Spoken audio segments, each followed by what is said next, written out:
start recording, but probably like now. So, welcome back to the Dr. Z Show. Hello. Hello. We are a day late, but $1 richer, or something like that. Sure. I paid myself $1 to do this one day later. Yep, that's how. That's how it works. Yeah. That's how investing works, right? Yeah. You have a vest and you take the dollar and you put it in it, and a day later you're allowed to retrieve it.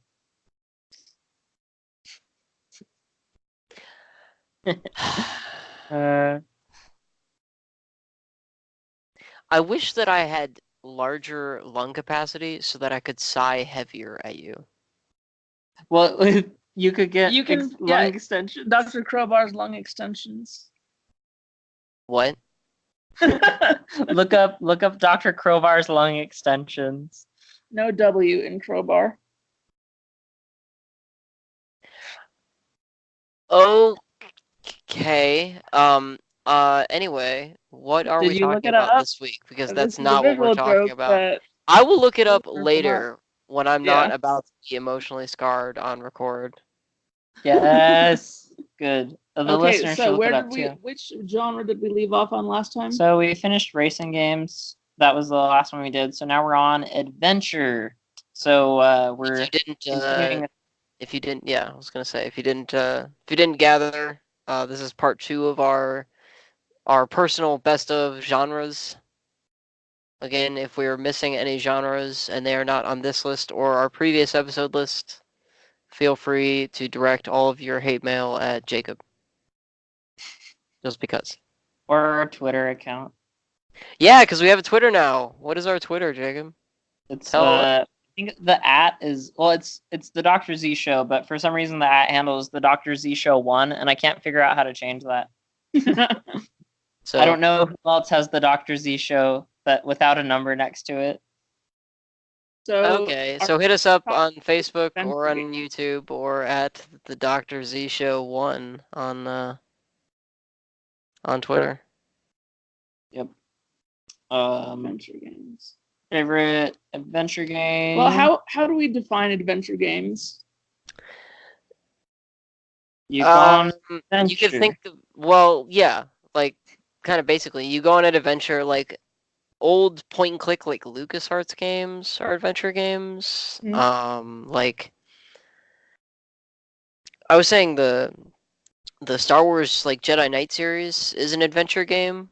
Like games where you follow like a linear kind of progression of missions that sort of like you like get stronger as you go on, like not like through your own like choices, and you don't like level up, so to speak, but like the game like there's no like skill trees or necessarily or anything like that. It's just usually you maybe power up through items, item acquisition, some of them. So like I've already mentioned one of the games on my list. My actual favorite adventure game is Grim Fandango, because it's an old LucasArts game. The writing is sublime and hilarious to this day. It is underline. I'm gonna ignore that. My honorable mentions go to The Secret of Monkey Island, the first one. I did think the writing was better in the first one than in LeChuck's Revenge. And my other honorable mention goes to Star Wars Jedi Knight 2 Jedi Outcast. Follows a lesser-known Star Wars character on his quest for vengeance. But that was I spent a lot of time playing that game, and I enjoyed it quite a bit. I very nearly chose Grim Fandango for the same reasons. It's just a delight, and you can pick up remastered versions of it for most platforms now. Yeah, it's great. The phone version does not work. Just straight up, it doesn't. There's a mobile version? There was a mobile version that was developed, and it does not work. But it's on the Switch. It's on Steam. You can get the 20th anniversary edition. But my pick is actually going to be Paradigm, which is an indie game made by Jacob Janerka. I'm not thinking I pronounced that right, but it is set in a post-apocalyptic nuclear kind of wasteland As where you most add, indie games are. yep, super mutated freak Paradigm, who was supposed to be a super baby, but turned out all gross, and he has a very like Eastern European accent, and he just wants to lay down some sick beats, but things are going to happen, and he becomes an unlikely hero to save the world. Wait, what? What? I missed the sick. How did the sick beats part fall into that? Is it It a like honestly video is game or? kind of arbitrary. He doesn't really actually have any heroic impulses. So He he's just mostly like just wants to saving the work on world his because he electronic can. beats. We didn't hear you. Is he just like saving the world because he can, or like? I think it's one of those things where like with Kirby games where he initially, goes out to save the world just because of a piece of cake that was stolen from him or something. There is some other kind of thing that like maybe the computer is not letting him make any more discotheque beats because it wants him to save the world. Something like that. Okay. The like it was like incredibly arbitrary until that point. I was like, wait, what? I thought I had missed something. Nope. Okay. Nope. His motivations as a living entity are not related at all to what ends up happening and him saving the world. Because he just wants beats. By Dre. No, not those ones. Not My sponsored. favorite hashtag not sponsored. Our my favorite adventure game is Ocarina of Time. It's a classic. Okay, here's I a don't need question. to How explain it. many times have you played through Ocarina of Time? Two? I think two. Okay, again, because we mention it so often on the show, the Egoraptor sequelitis series. Did you watch the Legend of Zelda one that he made? Yeah. Mm-hmm. Do you agree that I don't want to like talk about his episode for the next 3 hours, but basically the premise for those of you that don't know, the premise of that episode is Ocarina of Time was a good game, but like there's a lot of flaws with it that people don't really like acknowledge or sort of like recognize until they're being pointed out later. And his big problem was like there's a lot of like waiting for things to happen. Do you agree with that? Not really. I mean, unless you count like the sun being at a certain place to shoot it to get the fire arrows, but other than that, I didn't I felt like I was pretty engaged the whole time. And those types of timed events are also a thing in Breath of the Wild. There are lots of quests that you can only do at a very narrow window of time, like Right. getting the Gerudo clothing from the cross-dressing guy, or doing anything with the star fragments or dragons. Right, and there are some shrines that can only be locked, or that can only be unlocked, like if you're holding a snowball at the right angle on like a At dusk. specific day of the month, like at a specific time. But I do sort of agree with Egoraptor's like when he says like the combat could have been more interesting if like you didn't wait for the enemy to make a move and then you could make your move. I see that. And I do agree with that, but what I was gonna say is it's sort of and like realism is the wrong word because it's the Legend of Zelda, but it makes the combat more like realistic, like you're actually fighting a monster. Because like when you're fighting somebody, like even like in fencing and kendo, like you usually want to wait for your opponent to make a move and then you can react. And Yeah. like if your opponent makes a move and it's like the wrong move, you can react and sort of gain the upper hand. Yeah. It's kind of interesting. I watched a video last night about like why Thanos could beat the Hulk. And we'll move on after this. But it was basically saying that Thanos The Hulk is a was punk. well, like although the Hulk is probably like physically stronger than Thanos, He is. his rage and everything. He refused to come out for the whole movie. It's that Thanos, because Thanos doesn't use the Power Stone to beat him. He's just like more calculated in the way that he deals with him, because Hulk is like just kind of throwing himself at him, and it was interesting watching the clip again, because all of Thanos's hits against him are very calculated. So it's he's not just like overpowering him and like bludgeoning him to death. He's like he's bobbing and weaving, dodging his punches, and then like hitting him in specific locations and stuff. So, but anyway, War spoilers aside, I thought that was really disappointing after Thor Ragnarok and the Hulk like becoming smarter basically throughout most of Thor Ragnarok. Yeah. And then he was just like a dumb rage monster again at the beginning of Infinity War. But anyway, yeah, we can move on. Okay. Favorite creativity game. I'm Minecraft. Sorry. Okay, you go. Minecraft, obviously. I have spent a bazillion years playing it. But I am gonna give an honorable mention to Junk Jack. It is a indie title, sort of in the vein of Terraria 2D Minecraft, but it is popular on mobile. There's a Steam release that I think is not as good, but I did spend a great deal of time playing that. It's sort of like if Terraria and Starbound had a baby and it was as polished as Minecraft, it would be this game, Junk Jack.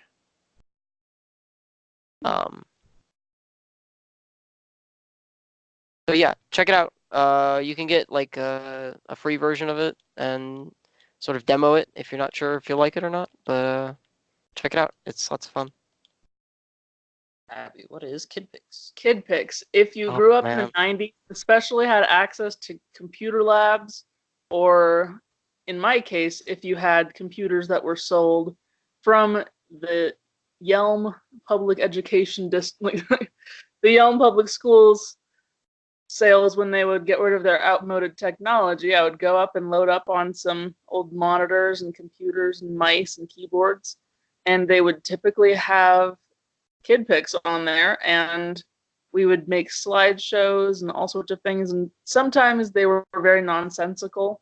And so there was one that my sister and I made and never finished that was intended to be a feature-length parody of the Phantom of the Opera. We only ever got about 30 minutes made, but that it was pretty intense. In making that in Kid Pix, that sounds amazing. Because I also had Kid Pix growing up, and I remember just like making all these like random like sort of coloring book style things, but something as involved in that would have been crazy. Yep. My pick for favorite creative game is Amazing Island for the GameCube. Which I had heard before you brought it up the other day. Yeah, I've never heard of that. Yeah, you get to it's kind of an adventure game, I guess. There's a kind of like a combination of like adventure and mini game. Like think if Mario Party had a plot, except for the way that you a plot beyond Save the Millennium Star. Yeah. Yeah, because some of them did have plots, and some of them like really don't. The newest one, the plot is basically who can party the hardest. Yeah, that's true. It's been following us. It knows that we are in college or have graduated now. Who can throw the best kegger? The best kegger. It's Oreo. So, in Amazing Island, you have kind of these different templates for making monsters and designing them, and the like color palette that you use for the monsters kind of determines their abilities. Like green monsters were faster, red monsters were and it depended on even the combination of colors that you used. So if your monster was mostly red, it would have a really high strength, or like mostly green or mostly yellow could like jump higher or something like that. It And sounds blue could, vaguely like Scribble Knots. yeah, I guess, like sort of but similar, but not like the same, but very similar. The monster creation engine was really, really powerful for for the GameCube. I would never have expected like that level of just creating free 3D models to be used to just be there on the GameCube. Right. So at least that was my memory of it. It might not be quite as polished like in retrospect, but at the time, I thought it was amazing. I don't want to get into this, but we might have to do an episode on the GameCube later, because the GameCube is, I think, one of the most underrated consoles, like kind of all time. Because the GameCube it pushed a lot of boundaries for sure, but it did a lot of things very well, and people sort of wrote it off because it didn't have online play, and it didn't have this and it didn't have that, and it was a Nintendo console, and on and on and on. But like it did a lot of things really well. Yeah. That'd be a good research episode. All right. Anyway, sorry. Moving on. Third person shooter. I don't have one. Yeah, it occurs to me that you don't play a lot of shooters. Or third person shooters for that matter. That's true. Did we decide that Mass Effect counted, or was that different? Mass Effect? You can count it, and I'll give it to you. I would argue that it is a role playing game, first and foremost. But you could count it as a third person shooter. I would say that the most accurate description of Mass Effect would probably be a dating sim plus a third person shooter. Okay, now I have to ask, how far did you get in Mass Effect? Oh gosh. I've only finished playing, I think, the first game, but I've seen playthroughs of everything else. Okay. Your answer makes a lot more sense now. I have a bunch for this one, but I'm gonna give it 100% to Resident Evil 4. I love that game, like, and it is amazing. Like, I love it. I bought it for GameCube when it came out. I got Wii Edition when it was released on the Wii. I bought the remastered version when it came out on PC. And when it's released on Switch, my fiance has promised that she'll buy it for me for my birthday. So that is how much I love Resident Evil 4. Versions of it. Huh? All your honorable mentions are just more versions of it. All the different versions. Yeah, your like favorite. Also, Leon Kennedy looking like every single member of the Backstreet Boys as once is just great. My honorable mentions are actually Grand Theft Auto 5 and Saints Row the Third. Grand Theft Auto 5 because it's Grand Theft Auto 5. Like, I mean, if you don't know what Grand Theft Auto 5 is, like, why are you listening to this podcast? Grand Theft Auto is that when I graduated from high school, I went to Italy, and my host brother picked me up, and he was in this van, and he was driving like an absolute maniac on the roads. He would spend as much time driving in the wrong lane as he was the correct lane. So typical Italian behavior. Got it. But he was even more aggressive than most Italian drivers. And then when I got to their house, I saw that the only game that they were ever playing was Grand Theft Auto, and I felt like it made sense. Oh gosh. Oh man. My other honorable mentions are Saints Row the Third because it is the absolute pinnacle of the sort of insanity that Saints Row is without being too ridiculous. The writing is funny. The plot is vaguely interesting. And And there's a gun that shoots shark giblets that causes a shark to come up out of the ground and devour whatever you shot the gun at. There is also a cannon that plays dubstep music. So, like, if that doesn't make you want to at least look into what on earth is going on in this game, I don't know what I can say to you. Also, I have written down, for some reason, I have Grand Theft Auto Chinatown Wars on this list, even though Chinatown Wars was top down. Okay. But it's great. I mean, yeah, I guess this wouldn't really count, because it's more of a top-down shooter. But Alien Swarm, like if that were a Yeah, you could go into the isosymmetrics about it, but I would. yeah, but Alien I Swarm was great. really enjoyed that game. It was another highly influential on like personal game design choices for me. So rhythm games is next. DDR for me. Let's take a hands second down. to define exactly what we mean by rhythm game.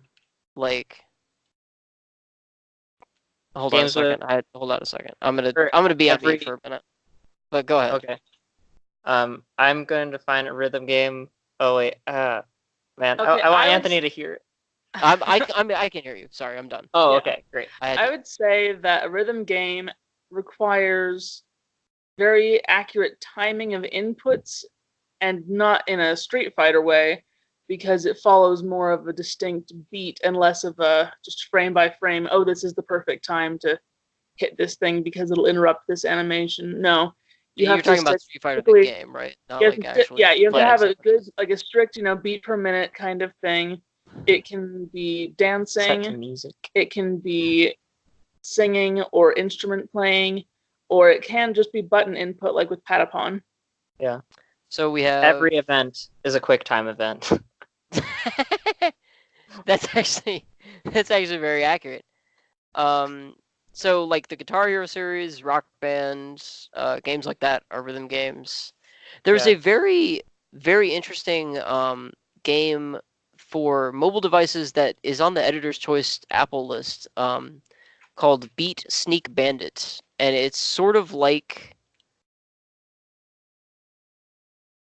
I'm trying to liken it to anything else, and I can't really, but you move at a rhythm. It's sort of like remember Sly Cooper games? I remember they existed. Okay, think like Sly Cooper if Sly Cooper was a rhythm game. Okay. Like if that game Elite Beat Agents and Sly Cooper had a baby, it would be this game Beat Sneak Bandit. Sounds right. Okay. So favorite rhythm game. Jacob sounded like he already had one. Mine's yeah, DDR. Which DDR? Which DDR? Because mine is also DDR, but if Jacob's ever at an arcade where there's DDR, he will be doing it. And I refuse to play the diagonal one because it sucks. That's good to know. Because of reasons that will be revealed to you at a later time. It doesn't suck. It is extremely hard though. Yeah. What was your first experience with DDR?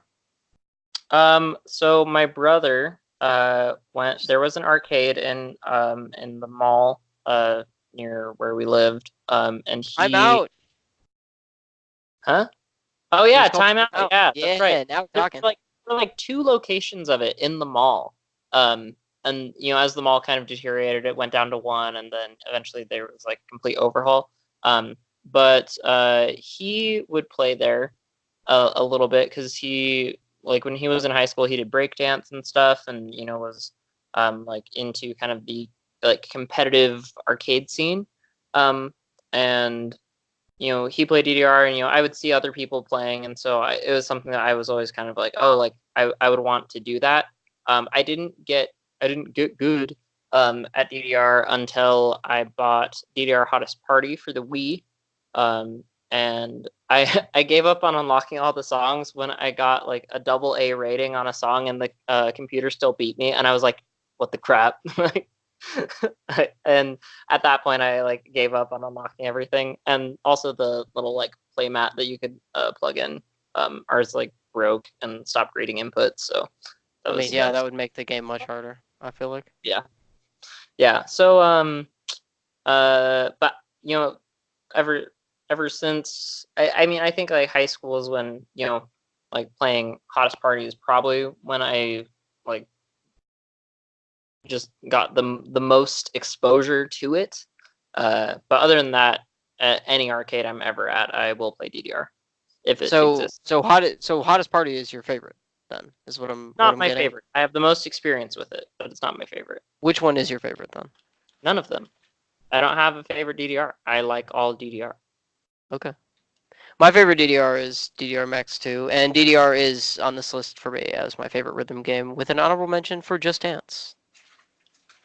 Now, Just Dance is my favorite rhythm game, even though I have had a somewhat complicated relationship with it because we had Just Dance 2 for the Wii, and when you hold the Wiimote, the way that you hold it and the way that you keep holding it is very important to having your inputs be measured correctly.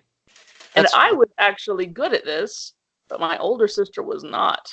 And she was very resentful that I was getting better scores when she perceived herself to be dancing better, which may have been more true in an artistic sense, but I was getting the beats and, you know, hand positions better because I was holding the remote correctly.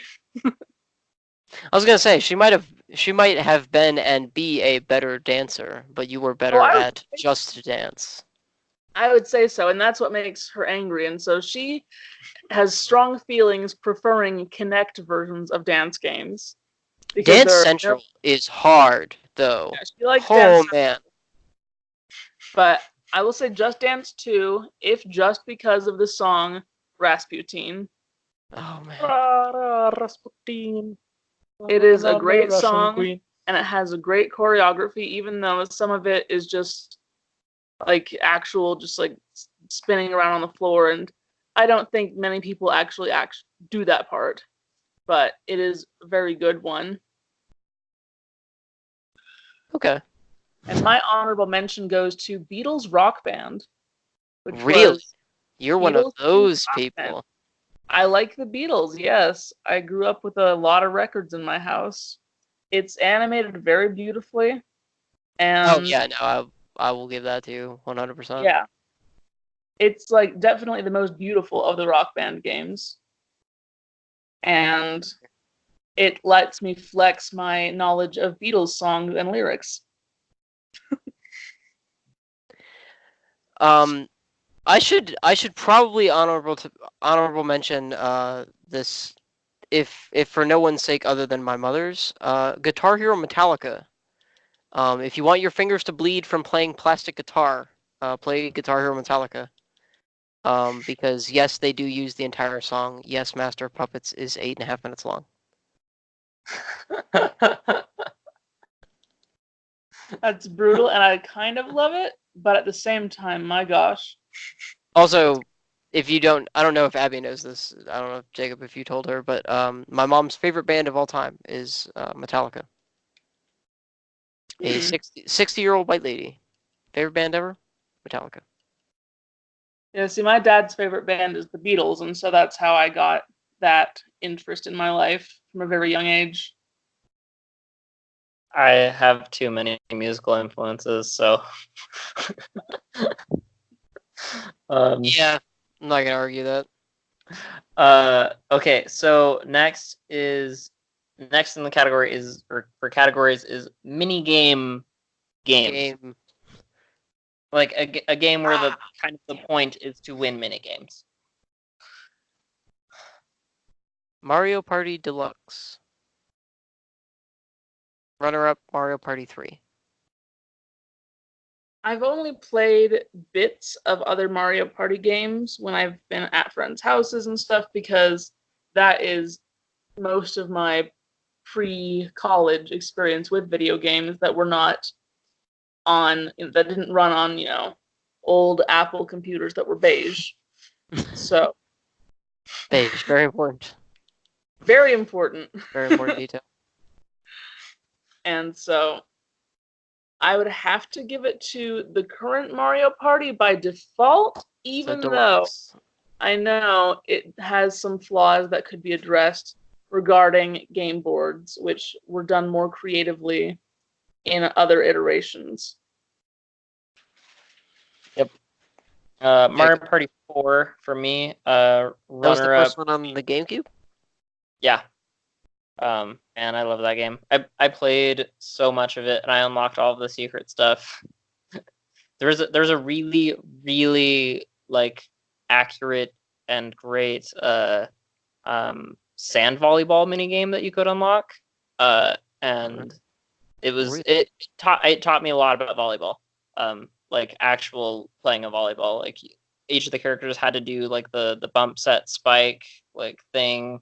And so anyways, runner up would be WarioWare Twisted, because that was another game that I Oh yeah.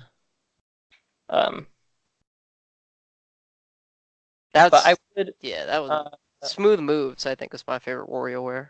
But another game that's kind of like a mix between rhythm and mini games that I haven't played, but I watched one of my roommates my freshman year of college do, was Rhythm Heaven, which is rhythm mini games. Apparently, the designer of Rhythm Heaven has said that he would do a Switch game if people express enough interest. Oh my gosh. So if you're out there, do it. Oh my gosh. Yes. That's probably the creepiest way I've ever heard you make that noise. Jacob, I think our joint memorable experience with volleyball is very specific. Yes. Because you mentioned volleyball, and anytime anybody mentions volleyball, that's the first thing that comes to mind. What is it? Tell me. I need to know this. Jacob has to tell the story because he loves it. There were shorts involved. No, just kidding. There weren't. There were. We were in gym. So we played this game of huge, like 4-team volleyball with this like giant massive net. Inflatable volleyball. The court into 4 quadrants. And there was just a giant volleyball. For context, we were in 10th grade and we were all really weird. Yeah, this is PE. And so there was a giant volleyball, and basically there was no rules for there wasn't any rule for the number of times you could hit it, right? Or was there? There wasn't, because one person couldn't hit it by themselves. Yeah. Yeah, so you just had to hit it whatever to the other side, and it was just this giant, you just had a bunch of clusters of people. It was basically to give us something to do without killing each other in PE when our gym teacher was too lazy to have us do actual things. Yeah. Isn't that most gym activities? I mean, yeah, you're not wrong. Anyway. So for some reason, at one point our team scored a point, and Anthony raised his hands just kind of limply in the air, and kicked up his back leg and was like, "Yay!"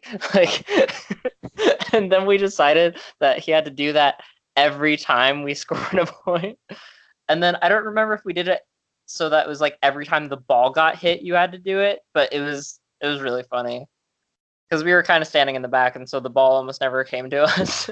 So we were just we were just chilling, whatever. Yay! For some reason, Jacob, to this day, thinks it's the funniest thing that's ever. It was hilarious. I don't know why. I don't know why either. It was so. It's one of the weirdest things I've ever done, for sure. I think it was just kind of the juxtaposition of it's so close to being enthusiastic, but it's halfway. I don't know. I can't think of the right term to describe that, but it was half-hearted, I guess. Ironically half-hearted.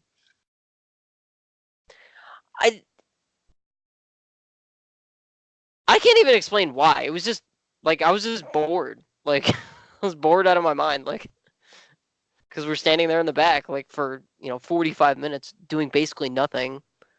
Because everybody knows in gym class in high school, there's always that one guy that like takes everything really seriously. And of course, that guy was on our team, so he had to be the best at, you know, weird mutant volleyball.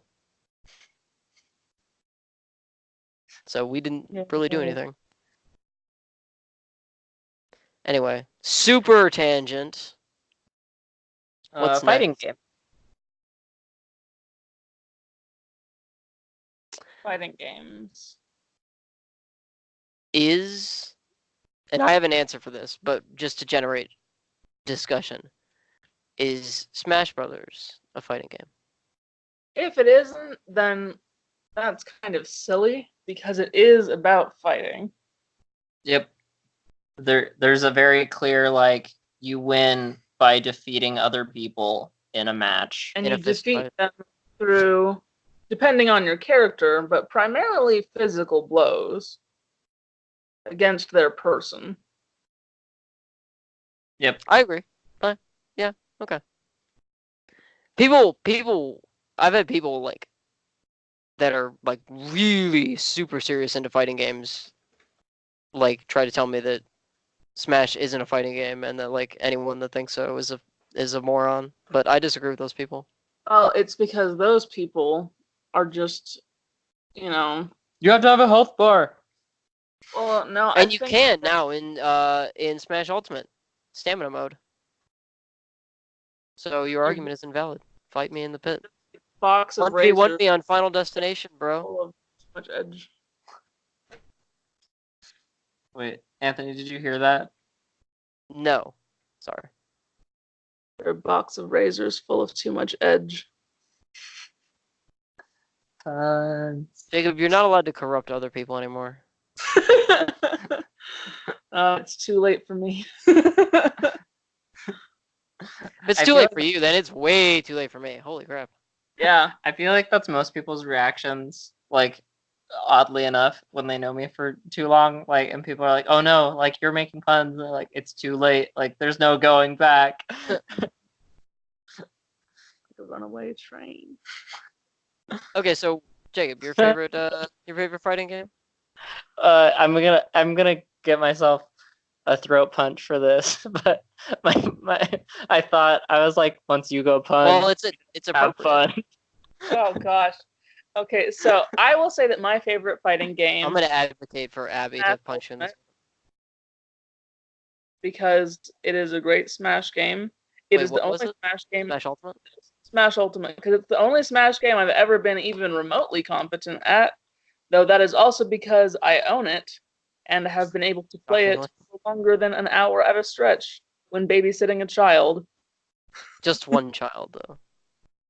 Man, I still remember exactly like the setup of that game room when I was being Donkey Kong and he was being, someone else, and I had no idea what I was doing, and even button mashing, like this small child was able to defeat me so easily, and he just looked so disappointed that I was so inept. I imagine, like, I know this isn't the case, obviously, but like, I imagine the small child, but with Jacob's face looking disappointed. That would be disturbing for a multitude of reasons. Yeah, I don't know why that picture is in my brain now, but it's in your brain too now, so enjoy. Corrupting influence. I would still say I'm not good at Smash, but yeah, you don't have to be good at something to enjoy it. I am okay enough that I don't feel terrible when I'm playing, even though I do not win most of the time. That's fine. You can enjoy things that you're bad at. Mm-hmm. My favorite would also be Smash Ultimate, with an honorable mention to Street Fighter 2. Which version of Street Fighter 2? Because there's like 80 of them. The one for the Super NES, like the original release. Okay. That was the first fighting game that I really ever played, and I was not good at it, but I was just so like interested in it, and like just the mechanics of everything, and knowing that there were all these like secret techniques that required all this precise timing. Now I'm kind of like, I don't have the time to learn all that. But as a kid, I was like, wow, this is so cool. Okay. Yeah. The effect of nostalgia. Yeah, the nostalgia, the nostalgia blinders are too powerful. Mm-hmm. I'm also gonna go with Smash Ultimate because, like, Ooh. it's fun. Like, I mean, like, it's fun. Games are about having fun, and I have fun when I play the game. How many spirits have you collected? I'm sure less than you. We have Over 1,000? Yeah, we have over 1,000. You're one of those like sick completionist people, though, aren't you? Yeah. We talked about this before about you like needing you to play Donkey Kong 64 and collect all of the bananas. Oh man, that's just. I know that the Donkey Kong games are hard, and I'm bad at platforming. But there's so many bananas to collect. How can you pass up an opportunity to collect so many bananas? This is true. Yeah, no, I love Smash Ultimate, but here's a question. Are either of you those people that are like, oh, Smash Ultimate like is a fighting game only if you play it like under these specific rules, like you have to use no items Absolutely on Final not. Destination, and all this other like garbage. Like I don't think either of you are, but like what do you think about that? Like people I that think I say you think have that to play it the specific way.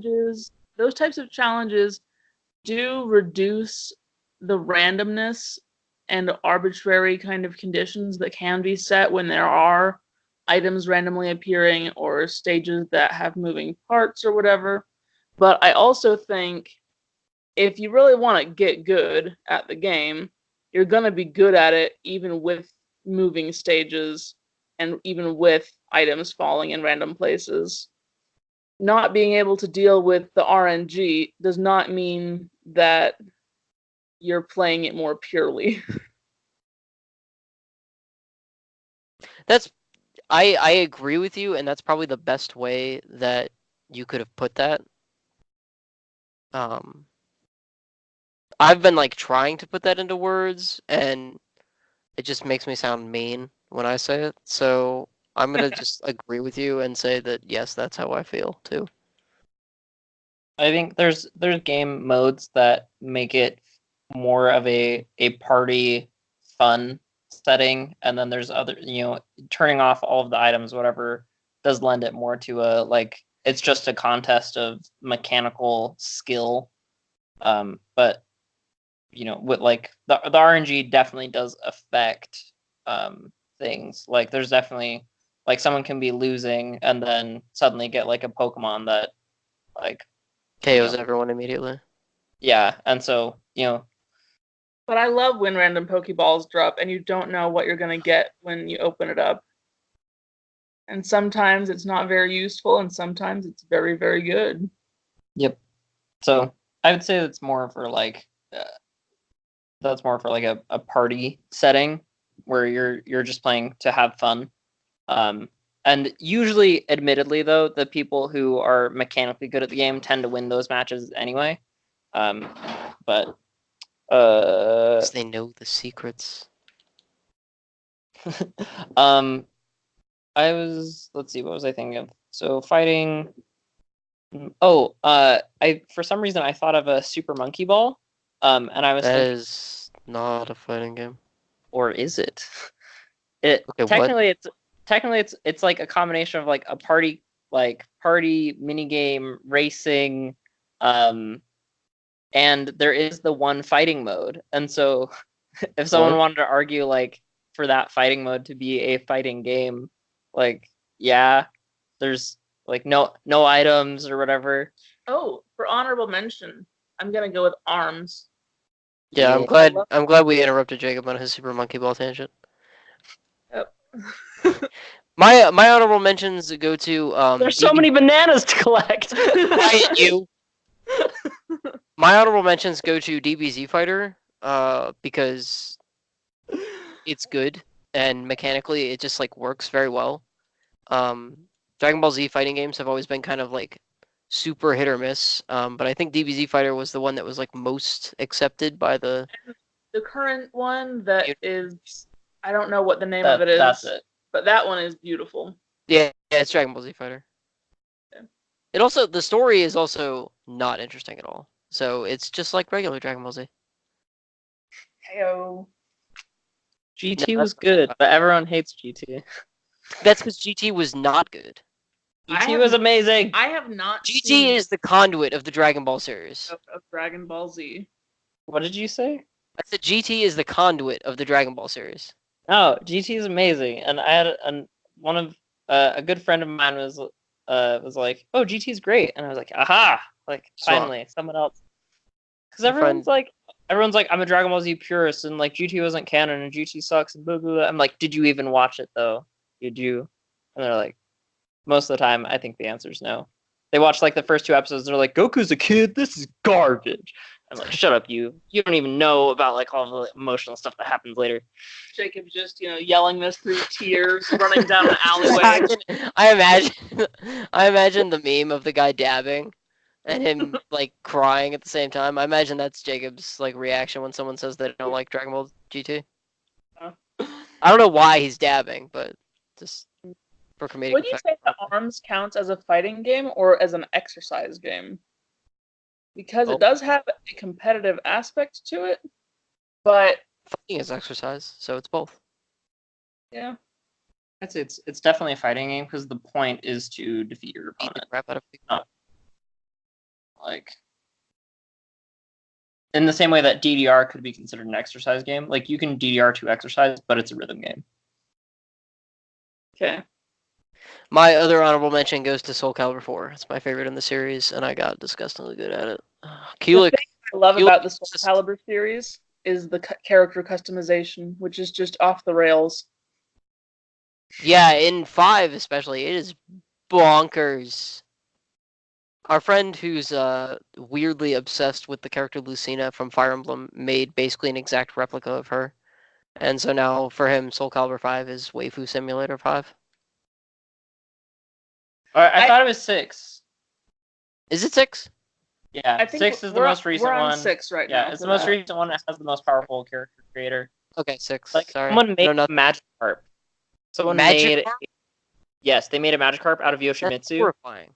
Oh, of course it's out of Yoshimitsu though. Yeah, so when he's jumping, I saw a really good one. It looks like Magikarp is doing splash. It's amazing. I saw a great one that was like just a pistachio. Like the nut of pistachio, or is there a character pistachio that I'm from? Just the nut. That's nuts. Oh no. 3 puns. You're the Wario of puns, Jack. Speaking of exercises, though, sort of, or at least watching other people exercise, sports game. Okay, I was like, where are we going? Like, what segue is this? Yeah, okay, sports games. I have no interest in actual sports in real life. I'll just get this out of the way and say that the only thing I could possibly claim would be Wii Sports, which I don't think counts for this like category. A bastardized version of all of the sports you I would play. count it. Yeah, except golf. Golf is weirdly hard.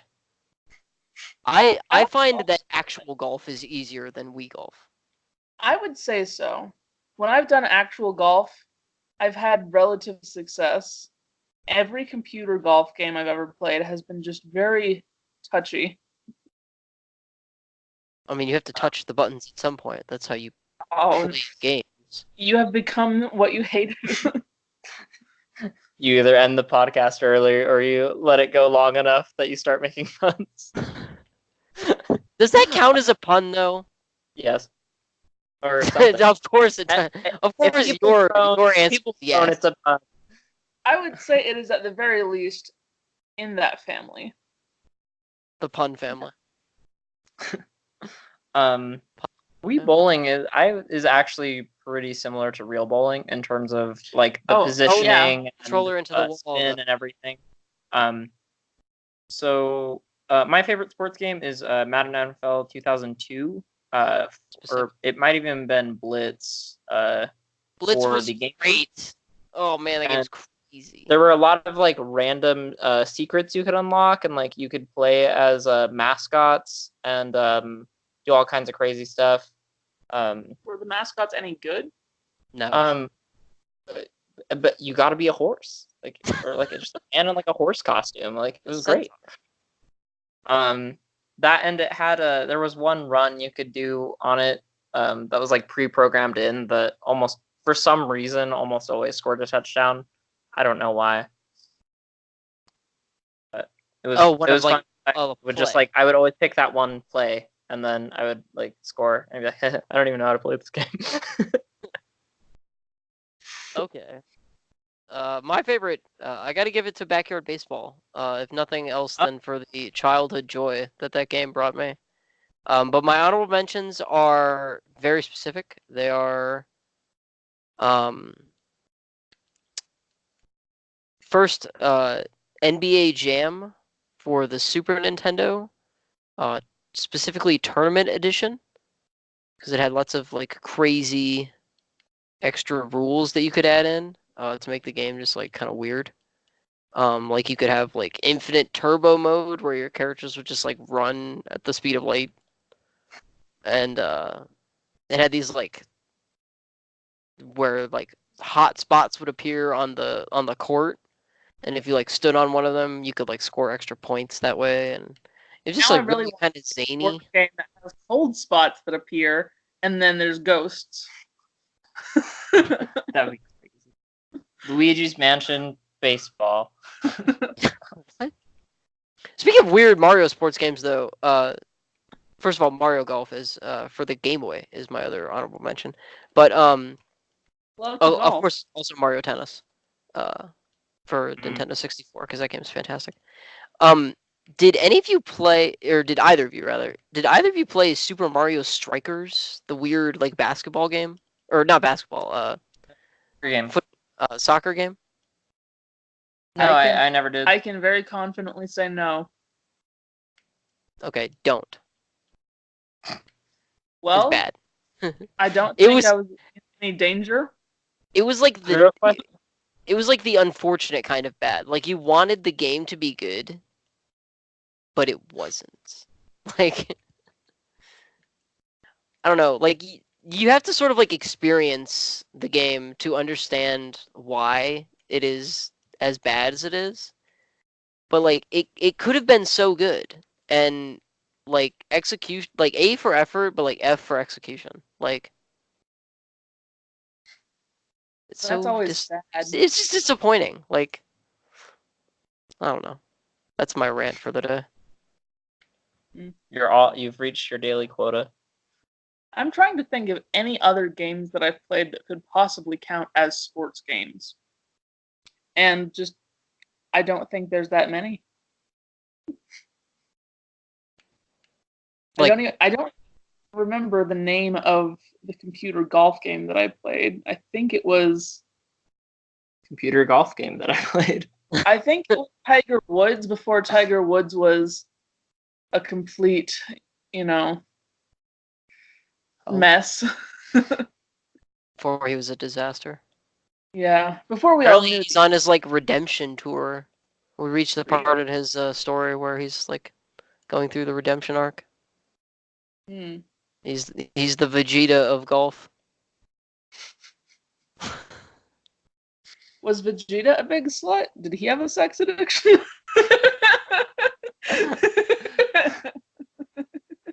That put all kinds of things in my head that I am gonna have to like wash my brain to get out. I've never seen Dragon Ball, so I don't even know what that could be. Let us please move on. Party games. Party games. Gang beasts. Gang beasts. For party games, are we just saying games that you play at parties? Except for at a party?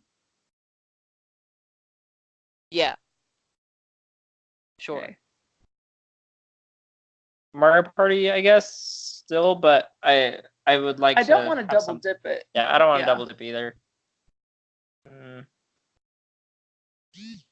Okay, well, I'll explain. While you two think, I'm going to explain mine.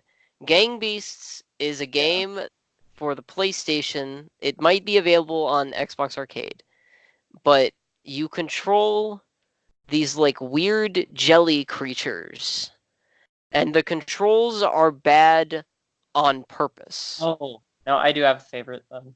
And you really only play the fighting mode because the other modes are weird. So think about holding, like, both of you hold out your hands and think about holding a PlayStation controller like in your hand.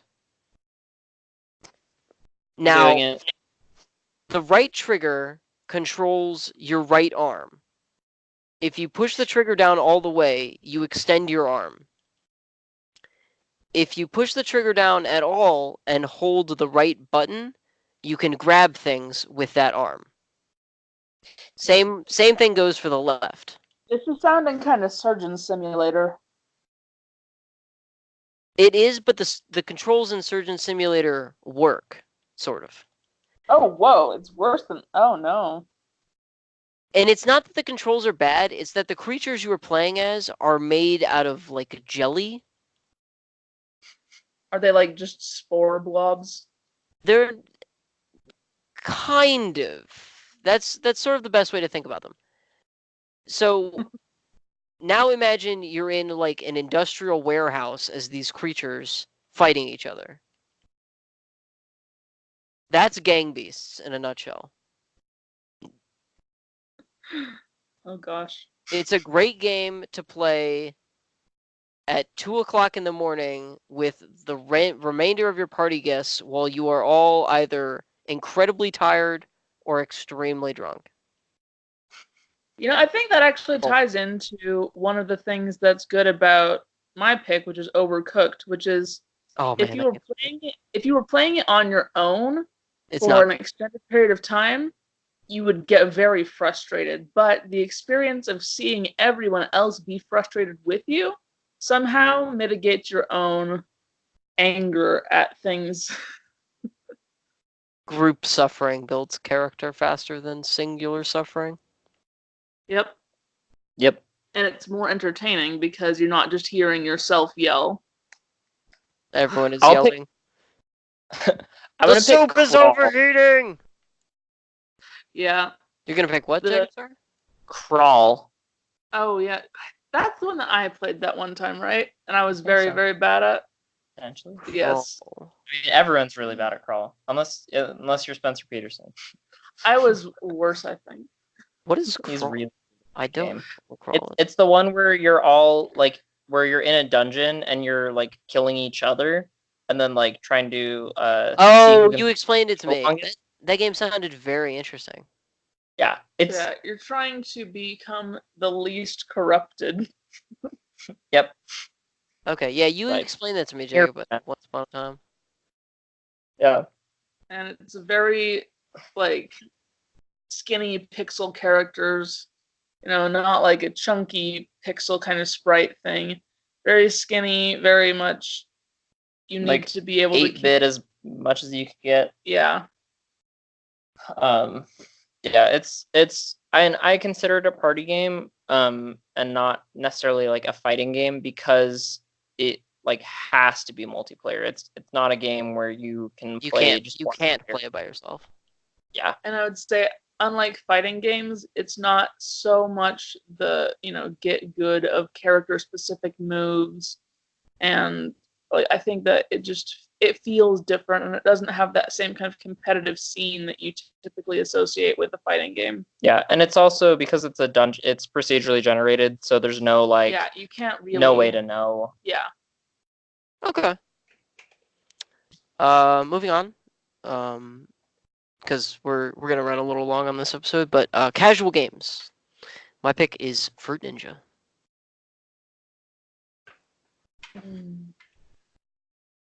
Do you all have picks for casual games?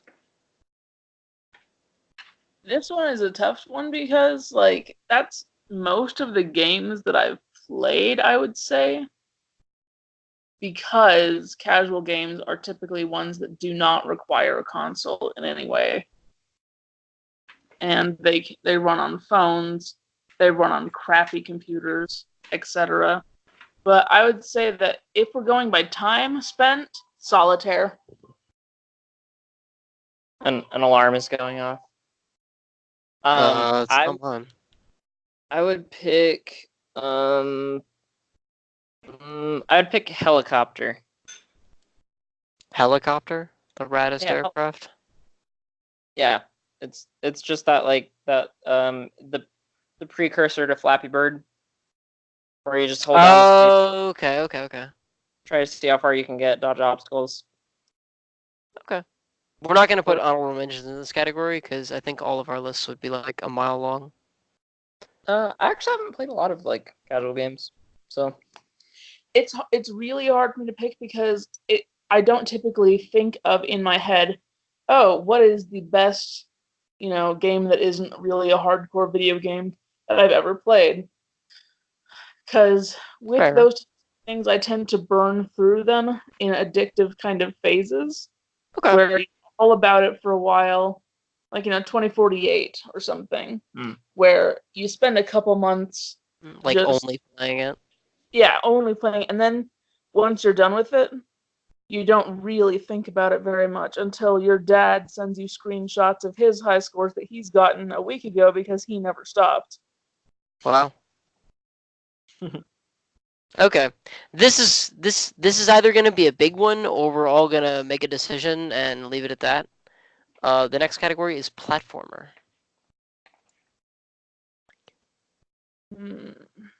The last Metroid is in captivity. The galaxy is at peace. Super Metroid!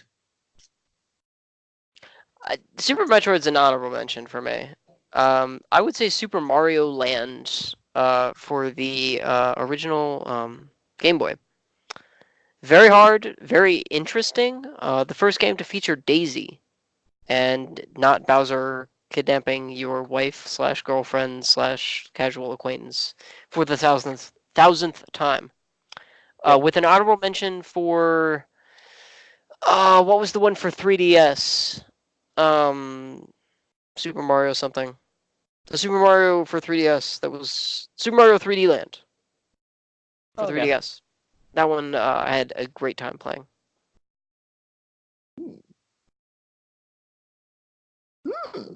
Give more details on Super Metroid. I mean, Super Metroid is a classic. It's won a lot of like just game design awards. I can't really like name, but it's like on a lot of votes for like best game of all time. It is a great game, and it is literally the game that coined the first half of the term Metroidvania. Yep. So yeah, it's just it part of it part of the like the reasons for that is that it has a lot of very good atmospheric music and color design. The controls are good. They're they're they're they're just really good. They're like tight. They let you do what you need to do. As far as like button inputs, the puzzles are not too insanely hard, but you and the game engine is good enough that it lets you like speed. It's a very classic like speed running game because there's a lot of things that people are able to use in the original mechanics of the game, even without necessarily like glitching. Although the best speedrunners, the best times have abused glitches, but even without glitches, there's a lot that you can do in terms of like movement and it just kind of like genre defining. So and it's an exploration game, and so there's lots of parts where it's like, oh, like I don't have the piece to progress through this part yet, but a lot of the puzzles are memorable enough that even though it doesn't necessarily have like waypoints that you can mark, like in games that have come out since, a lot of times you remember the stuff enough that you can go back and explore, and when you have like the upgrades. And anyways, it's a really solid game. And for me, you guys are listing classics, but as I don't have experience with those, I will go with a Metroidvania, Yoku's Island Express. Yes. You play as a dung beetle who comes to an island to become its new postmaster, and it's done with pinball style controls. And when there's no pinball, you can just roll around independently. But most of the time, progression is done with pinball flippers that you either come across and they just work automatically, or you have to pay fruits that you accumulate to unfreeze them. And it is funny, even though when you do backtrack, it can be pretty empty for a while because they don't always reset the areas with more fruit, and so you're going through these old puzzles that you still need to solve and still require very precise timing, but you're not getting anything really out of it except for the ability to go backwards because you finally have something to solve a puzzle. Okay, I I did hear your explanation of the game, and I really only have one question. What?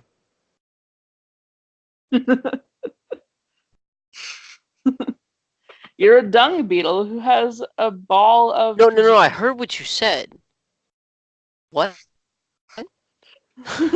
So Like, we had this conversation a while back, Abby and I did, and we considered it a Metroidvania because... And no, the thing is, I've looked up reviews, and many reviews describe it as a Metroidvania. That's so cool. So, sweet. Really? That is something that is a critical consensus. It is not just me. They say it's definitely a platformer. You just don't have much power of locomotion on your own. Yeah. It's a very good blending of pinball as a game format and Metroidvania. It's a great game. I will say that I have to look into it, but I probably will forget. There's a free demo. I like free. You don't pay for it. Mm-hmm. Well, how about that? All right, to our moving on to our second to last topic, or genre rather. Educational games. Mine is Jumpstart First Grade for the PC. First grade with the dog. The only one I've ever had. It's honestly the only educational game I've really ever played, unless you count Typer Shark. Wow. Hyper Shark. Ooh, man, I remember that game. Mine is gonna have to be Mega Man 2. No, just kidding. Mario teaches typing. It was a Age of Empires. Mario typing is great.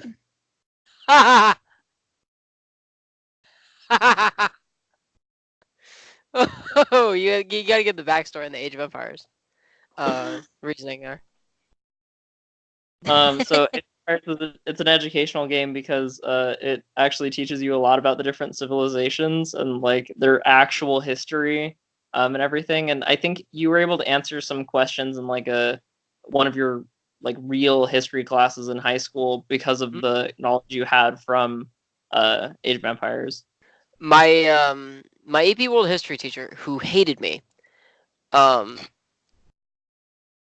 we were all gearing up to study for, I think it was our midterm, but it was a big test, and we're all getting ready to we're studying for it, and it's got a bazillion questions on it, and people are like really frustrated because everybody feels like she didn't give us enough time to study. So she said, okay, if you can answer I'll let you all pool your collective knowledge of the material. Like, you're not allowed to look it up or anything. But if you can answer this question, I'll postpone the test by 2 weeks. And so everybody's like, okay, sure, all right, we'll try. What do we have to lose? We'll try.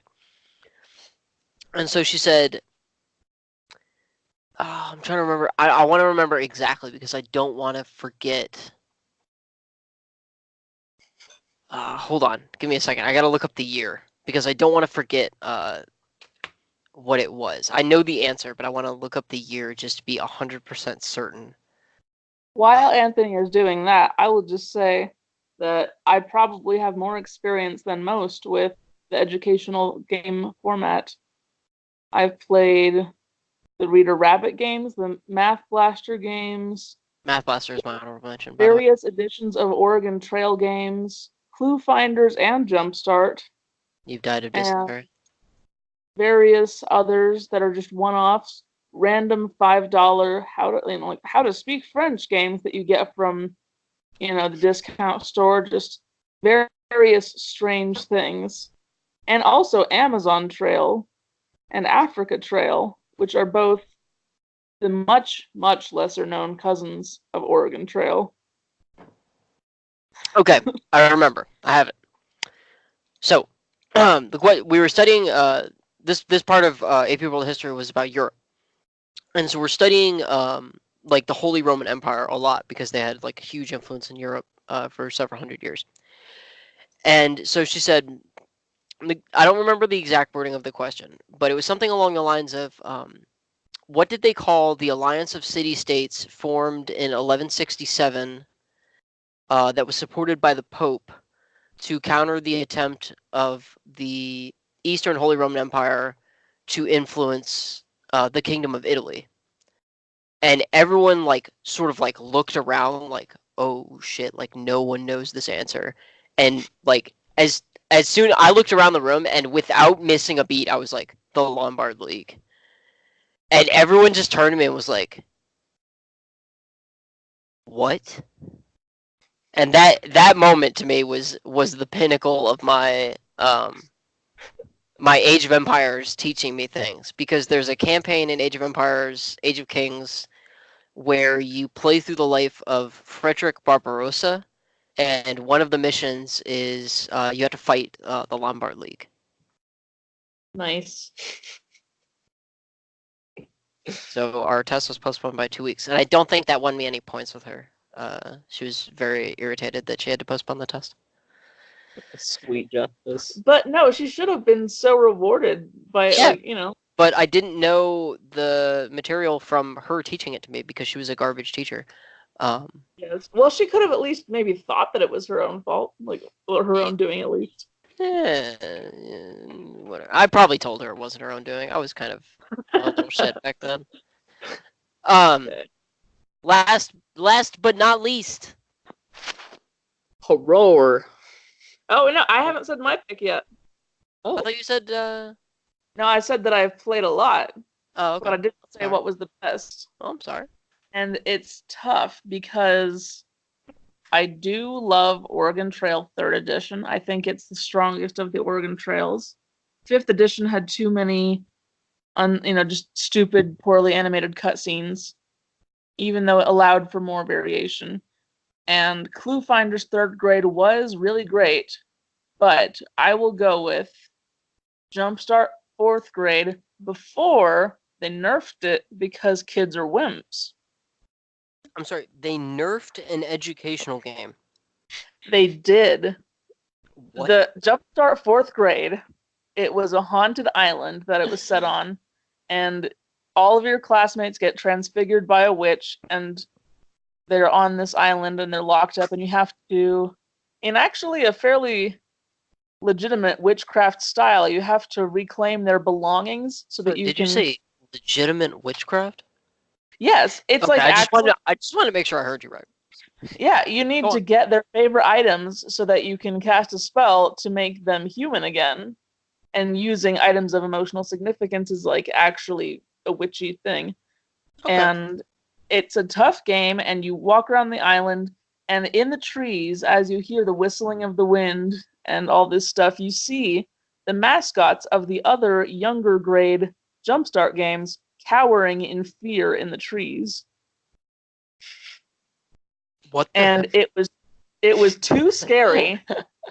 It was way too scary. And there's also a ghost that will, sneak up on you and ask you a kind of a tough question. And if you're wrong, you have to go to a labyrinth. And if you you can run out of, I forget if it's health or what, but it's a legitimately creepy game. And the mini games that you have to complete are fairly creepy themed as well.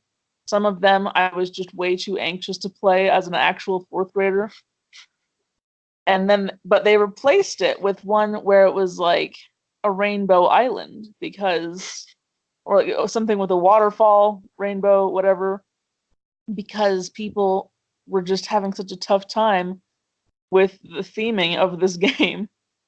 But it had a great soundtrack, good writing. I did learn a lot, especially about ancient Egypt and certain time periods of stuff. Okay. I guess on the note of the creepy island. Horror. Horror. Jacob, I don't think you had a pick for this one.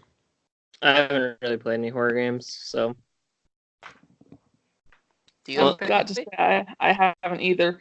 Honestly, to like, especially when I was in like kindergarten or first grade, Jumpstart fourth grade felt like a horror game. All right, well, I'm gonna go with Amnesia: The Dark Descent because I think my fiance watched me play part of the game one time. She's shaking her head no. Somebody watched me play part of the game one time, and they like swore that they would never sleep again. And I think Jacob, were you on Skype with me a few times while I was playing that game? Yes. It is terrifying. But if you find a bag of Milky Ways, don't act surprised. My honorable mention goes to Silent Hill 2 because you won't sleep after playing that game. It is the creeping dread of being so alone in a situation that you cannot control and do not understand. Just encroaching on you. Sort of like becoming an adult. But that game just like it makes you feel uneasy while you're playing it. And that to me is like the best kind of horror that like sort of it doesn't rely on like jump scares or like telling you you're frightened or like the Dead Space kind of scary where it like Yeah. parades the monsters around like these are the creatures you have to fight. Basically. Could you imagine like playing that game with like John Philip Yakety Sousa sax in the like background. like as a soundtrack? It would change Yes. the mood so much. But that type of horror to me is not scary because it's just like here are the monsters, they're gonna attack you, like you know that they're coming at all times. My other honorable mention is Alien Isolation. I've played probably like 10 minutes of it. But I do really want to play more of it because it's very interesting, but it is that game is scary. If we're counting games that you've only played 10 minutes of, then I can count Sir, You Are Being Hunted, which is a procedurally generated thing where you're kind of plopped in a random spot on an island of some sort that's kind of like the British Isles, and there's these evil robot things that might be on horses, might be flying, might be walking, and it's in large part a stealth game, and I'm sure that you can probably acquire weapons and things, but it's been long enough that I don't remember that because I did not go that long. I know that you were supposed to retrieve things and put them in the proper places on the islands, but because it's procedurally generated, you don't know, you can't memorize pathways to get to those things. Oh man. So. Okay. It occurs to me that we skipped one. We skipped a genre on the list. But I think it Other? Other. We skipped the other genre. Games that don't really fit into any of the genres we have listed. The Pokemon trading card game. That's mine for the Game Boy Color. You're very excited about that. Do you wanna tell us some about it? Okay. I mean it's only the Pokemon cards from the original set, like from the first like basic set that was released. And I think maybe Jungle and Fossil, maybe. But it's just good. The music's amazing. It's a relatively short game that you can kind of burn through. But it's like there's not enough cards that collecting them feels like a chore. but you can still kind of like grind out getting packs from beating people, and feel like you're and like all of the gym leaders have like pretty good personality. Fighting your rival is really satisfying. So it has all of the trappings of like a normal Pokemon game in terms of beating 8 gyms, having a rival, and fighting the Elite Four. But it's all done with the trading cards, and the music's great. So it's an amazing game. Okay. Abby, do you have an other pick? I feel like I do, but it's hard to think of because I did not determine an answer for this in advance. So, Okay, well, while you think about it, my other pick is Papers, Please, the paperwork simulator. You are the sort of gist of the game is you're a border control, not a guard, but like an agent, and you sit at the border of this country that's meant to be East Germany, but they can't like say, like they make up all these like names of all these like places, but it's meant to be like this like Eastern. whatever. Yeah, but you're meant to assume that it's East Germany. And everybody, wants to come into the country, and like there's all these like refugees from other countries, and like they hear that there's work in this country, and like they'll be safe in this country, and kind of on and on. And so the first day you like, start your new job, and like you come to work and you just like stamp people's passports. If they're from this country, then they can't come in. But otherwise, like okay, you're good to go. And then the next day, like, and then based on how many people you processed, you get a certain amount of money. And then immediately they take away money that goes to like pay for food and medicine and housing, like for your family.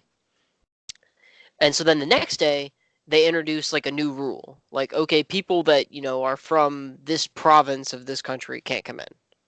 So you have to like constantly be checking and making sure that like the person's passport matches up, and that they have like a permit to work, or a permit to, be in the country, or like they have a legitimate reason for coming in, or they're not from that country, or they're not from that province, or they're actually a woman when they say that they're a man. And the rules just like get bigger and bigger and bigger until you're like having this like nail biting, like, oh man, am I going to process enough people to be able to feed my like fake family that doesn't really exist? And it's so engaging, and it makes paperwork interesting.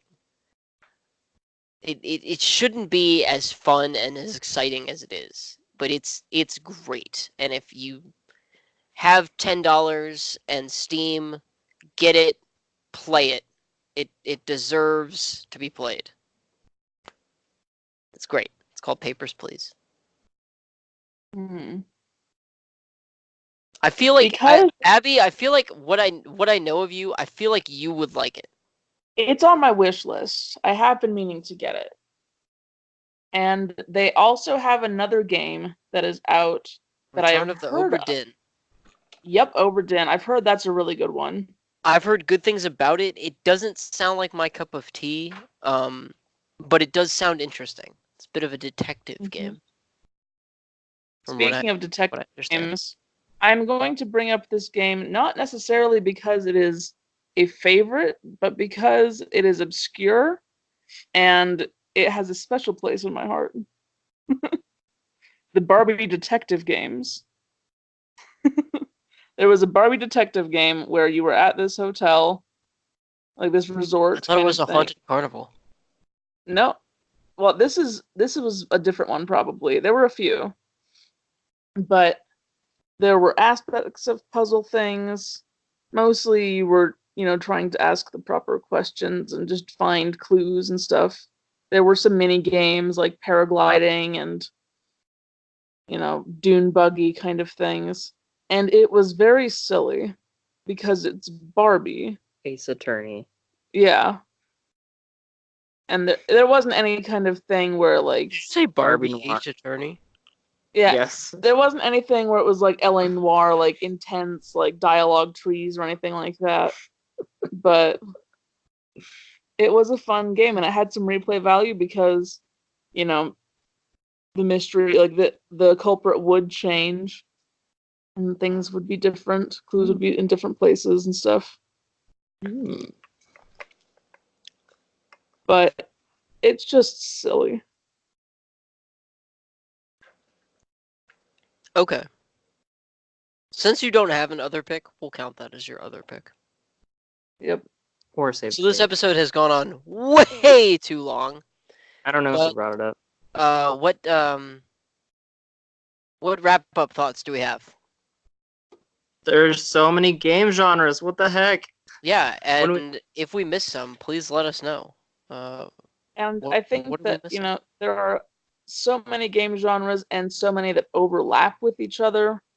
Like, fighting games are often party games. Minigame games are often party games. But there are party games that are neither.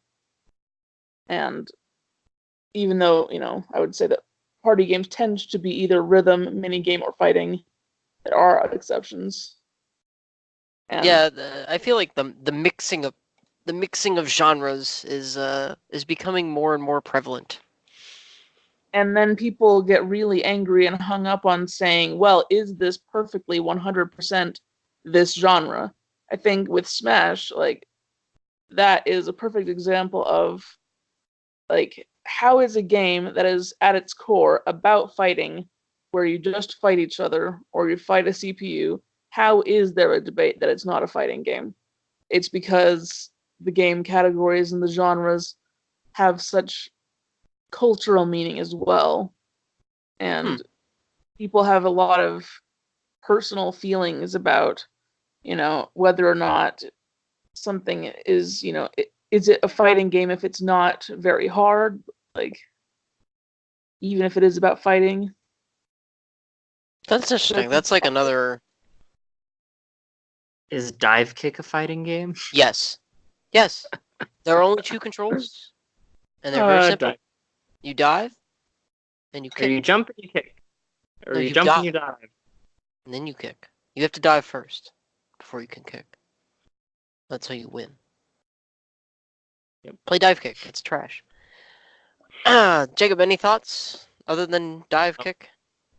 No, that's all. All right. Well, thanks for being patient with us on this day late. Actually, probably 2 days late. I probably honestly won't upload it until tomorrow, being Monday. But thanks for joining us on the Dr. Z show, Abby. It's great to have you on our episodes, and we'll have to have you back. If for no other reason, then you will force to be back because of reasons. I had a more eloquent way to say that, and it just escaped my brain. Anyway, thanks for joining us on the Dr. Z show. If we missed a game that you wanted us to talk about, too bad. You can direct your hate mail to Jacob on our Twitter or hit us up on Facebook, YouTube, and tell us why we're idiots. Thanks, and we will see you next time. Adios. Bye.